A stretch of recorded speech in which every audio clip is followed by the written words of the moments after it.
19 जुलाई 2025 की top trending खबरें पेश कर रहा है क्विक कास्ट न्यूज, आपका पसंदीदा हिंदी पॉडकास्ट। नमस्कार। आज कई अहम खबरें हैं, देश से भी और विदेश से भी।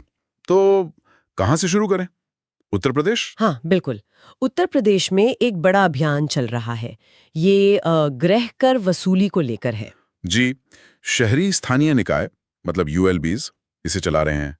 और बात यह है कि इसमें करीब 8.5 लाख संपत्तियों को नोटिस भेजने का प्लान है। 8.5 लाख, ये तो बहुत बड़ा नंबर है।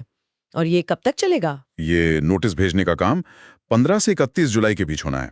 इसमें 17 नगर निगम हैं और लगभग 200 नगर परिषदें भी शामिल हैं। अच्छा, और इसके पीछे कोई खास वजह, मतलब अचानक इतना बड़ा अभियान?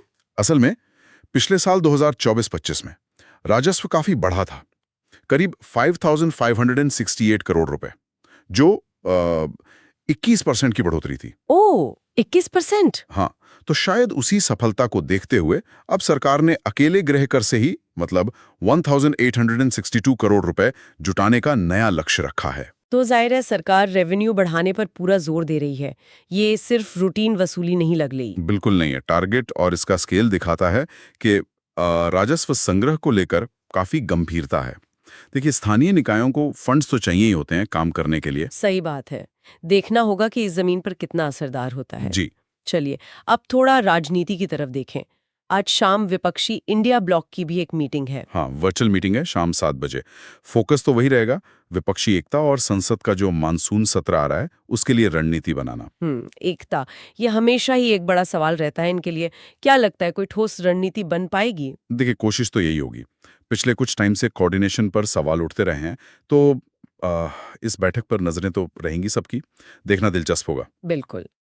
अच्छा, अब जरा अंतर्राष्ट्रीय खबरों पर आते हैं। अमेरिका से दो बड़ी खबरें हैं। एक तो ट्रंप के जीनियस एक्ट वाली। जी हाँ, पूर्व राष्ट्रपति डोनाल्ड ट्रंप ने जीनियस एक्ट पर साइन किया है, ऐसी खबर है। जीनियस एक्ट, नाम तो बड़ा कैची है। क्या है ये असल में? इसका मकसद बताया जा रहा है कि दुनिया भर से जो कुशल पेशेवर हैं, जो टैलेंटेड लोग हैं, उनको अमेरिका की तरफ खींचना। अच्छा। मतलब एक तरह से अमेरिका की शिक्षा और इनोवेशन को बूस्ट देने की कोशिश है कि बेस्ट ब्रेन अमेरिका आए और वहीं रहें। तो ये इमिग्रेशन पॉलिसी में एक बदलाव जैसा है। हाँ, कह सकते हैं एक महत्वपूर्ण कदम हो सकता है ये। और दूसरी खबर, वो भी अमेरिका से ही है। हाँ, वो है द रेजिस्टेंस फ्रंट मतलब टीआरएफ। उसे अमेरिका ने विदेशी आतंकी संगठन घोषित कर दिया है। ओ, ये बड़ी खबर है। भारत का क्या रुख है इस पर? भारत ने तो इसका स्वागत किया है। टीआरएफ कश्मीर में एक्टिव रहा है, तो अमेरिका का ये कदम आतंकवाद के खिलाफ भारत अमेरिका सहयोग को और मजबूती देगा, ऐसा माना जा रहा है। हाँ, ये निश्चित रूप से एक अहम कूटनीतिक डेवलपमेंट है। बिल्कुल, ये दिखाता है कि दोनों देशों के बीच आतंकवाद के मुद्दे पर समझ बढ़ रही है। सही है। अच्छा, अब थोड़ा क्षेत्रीय और मौसम की तरफ चले। असम से कुछ चिंता वाली खबर है। जी, असम के 5 जिले हैं जहां सूखा जैसी स्थिति बन गई है। सूखा मॉनसून के समय में? हाँ, वजह यही है कि बारिश सामान्य से करीब 40% कम हुई है वहां। 40% कम? ये तो किसानों के लिए बहुत मुश्किल स्थिति होगी। बहुत ज्यादा।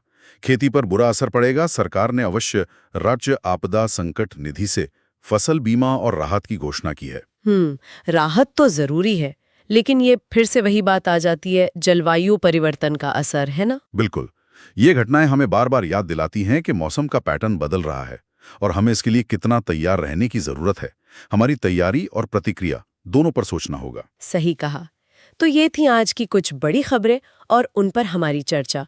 इन सब का असर आगे कैसे दिखता है, ये देखने वाली बात होगी। जी बिल्कुल, खासकर नीतियों का जमीनी असर। धन्यवाद।